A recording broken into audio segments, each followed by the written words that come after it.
for the rest of the afternoon till we wrap things up, sitting over there with some very special guests. The Morning Man from CJOB Radio, because you have the right to know. Here's Roger Curry. Thank you, Stan. Thank you very much, Stan. And I'm with Larry McDonnell and his wife, Lorraine. They're from St. Martin in the Interlake. Larry suffers from ALS and is involved in, we were just hearing there that there are no treatment programs. There are some experimental programs underway, and Larry, you're involved in one of them out of Edmonton, is that correct? My group is operating out of Edmonton. But it's part of a group that covers Canada and the States. There's approximately 750 people involved in the study out of various centers in the States, one in London, Ontario, and one in Edmonton. Mine being probably the smallest group. And it's kind of a triple blind or a double blind study, you call it? I think they call it double blind. Yeah.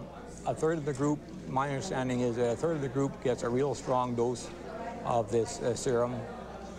A third of the group gets a medium dose, and a third of the group gets a placebo, which is nothing at all. Okay, this is not seen as a potential cure, but it is seen as something that might delay the progress of the disease? That's my understanding of it. I don't think they know enough to actually say what it will do, or if it will do anything for that matter.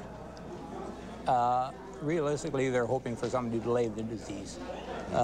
Ideally, it would be something that would improve the condition, or it may not work at all, but you got to try it. So. Right. Lorraine, tell us a little bit about the difficulty of coping with this disease in a community quite far removed from Winnipeg, up in the Interlake. Well, we've been getting a lot of help from home care and everything, but it's still like when he gets coughing spells, it's kind of hard because we're 50 miles away from the hospital, and it's very scary. And as I said, with him deteriorating in that, it's very upsetting, and it's like a nightmare, and you're hoping you'll wake up and it's just a dream. But you know, you just have to carry on and do as well as you can do. You're hoping you'll be able to stay where you are, or might you have to move to Winnipeg at some point? No, we will, as far as I know, we'll stay where we're living. And as I said, we have our friends and family, and so there's not really much they can do if we did move, because as you say, there's no cure, so you just have to try to do whatever you can do, and what is possible. But to keep up the hope, do you, Larry? Well, as long as you're doing something, there's some hope. If you don't try anything, there's no hope. So and if when the research is presented, you have to progress with it. Even if it doesn't work, you'll get that segment of it out of the way and start on something else. So somebody has to prove it wrong or right. And maybe if it don't work for me, it'll work for somebody else. All the best to you. Thanks for visiting with us. Thank you very much. Thank you. Okay. We're going now, I think, to Stan and Chris over by the Starboard. Thank you very much, Roger, and also the McDonnell family. This is the junior, McDonnell Jr., Larry McDonnell. And Larry, I know you're here with the entire family to support what's going on here. You've got your young son. I guess we have, what, 3 generations of McDonnells on TV right now. And we welcome you. And why don't you just explain why you're here and the kind of money you raised over here by the Starboard? The reason I was originally brought down is to bring Father here. But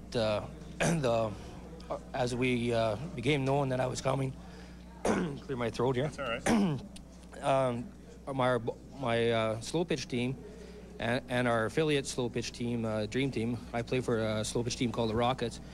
They generously give me a check here for $100 to donate to your cause. That's great. We'll gladly take that off your hands, Larry. We appreciate it. I think Morgan, he wants to be on TV with us, doesn't he? How old is he? Morgan, he just turned 1 in July.